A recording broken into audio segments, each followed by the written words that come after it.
পূর্বে ক্যান্টনমেন্ট, দক্ষিণ পশ্চিমে ন্যাম ভবন আর উত্তরে ডেস্কো কার্যালয়, মাঝখানে 22টি সেকশন 13 আর 14 নিয়ে গঠিত ঢাকা উত্তর সিটি কর্পোরেশনের 4 নম্বর ওয়ার্ড। নিচু জমি ভরাট করে তৈরি হওয়া এখানকার উঁচু ভবনের চেহারা দেখলে মনে হবে আধুনিক এক নগরী, কিন্তু উপর থেকে নিচে তাকালেই যেন প্রদীপের নিচে আধার হয়ে থাকা 13 সেকশনের বাজার রোড। পানি এবং খানাখন্দে ভরা এ সড়কটি 4 নম্বর ওয়ার্ডের মূল প্রবেশপথ, যার প্রস্থ 60 ফুট হলেও পথচারীদের জন্য বরাদ্দ মাত্র 30 ফুট। বাকিটা বিদ্যুতের খুঁটির কারণে এখনও হকারদের দখলে। এই রোডের সবথেকে প্রতিবন্ধকতা বিষয় হচ্ছে আপনার এই বিদ্যুতের খুঁটি। এটা আমাদের চলাফেরা, আমাদের থাকতে অনেক সমস্যা হচ্ছে, এটার একটা আমরা সমাধান চাই। কেন্দ্রীয় জামে মসজিদের সামনে সড়কের বেহাল দশায় ক্ষুব্ধ মুসল্লিরা। 12 মাস আপনি বাথরুমের পানি বেগুলো এখানে, এখন আমরা যে নাপাক পানি দিয়ে নামাজ পড়তে আমার সইটা এটার আপটা কে নিব? মহল্লার মধ্যে যে সুবিধাগুলো আছে যারা এগুলি লক্ষ্য রাখবে এবং এর সমাধানের চেষ্টা করবে তাদেরকে ইনশাআল্লাহ আমরা ভোট দেব।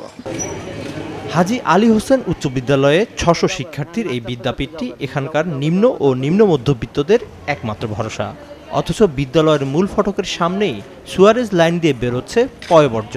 দুর্গন্ধ এবং জমাট কাদা উপেক্ষা করে বাধ্য হয়ে শিক্ষার্থীদের যাতায়াত। পানি জমাতে আমাদের একটু স্কুল আসার সমস্যা, অনেক কষ্ট করে স্কুল আসতে হয়। ক্লাস করতে পারি না নিয়মিত, এত গন্ধ। 4 ওয়ার্ডের সবখানেই দেখা যায় সুয়ারেজ ব্যবস্থার অভাব। একটু বৃষ্টিতে দুর্ভোগটা বাড়ে অনেকাংশে। বাচ্চা কাচ্চারা অনেক অসুস্থ হয়ে থাকে। আর আমরা যে যাকে ভোট দেবো সে যেন আমাদের এই কাজটা সমাধান করে দেয়। খেলার এই মাঠে গিয়ে পাশে থাকা ড্রেনেই চোখ আটকে যায় সবার। চারদিকে শুধুই দুর্গন্ধ আর মশার উপদ্রব। ময়লায় ড্রেনে বল পড়ে তো এর জন্য বলটা খেলতে পারি না আমরা। বল পড়লে উঠানো যায় না, এর পড়লে ঝরলে আবার অসুখ হয়। বাচ্চারা যে কোনো সময় হোঁচট খেয়ে পড়ে যেতে পারে ড্রেনের মধ্যে, হয়তো খুঁজেও পাবো না। তারপরও এই মাঠটি ছোটদের সবচেয়ে প্রিয়।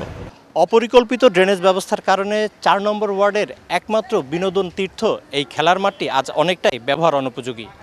আর তাই স্থানীয়রা বলছেন, ড্রেনেজ ব্যবস্থা সহ নাগরিক সব সমস্যার সমাধানে যিনি উপযুক্ত পরিকল্পনা ও সুস্পষ্ট অঙ্গীকার করবেন, তাকেই আগামী দিনের জনপ্রতিনিধি হিসেবে বাছাই করবেন তারা।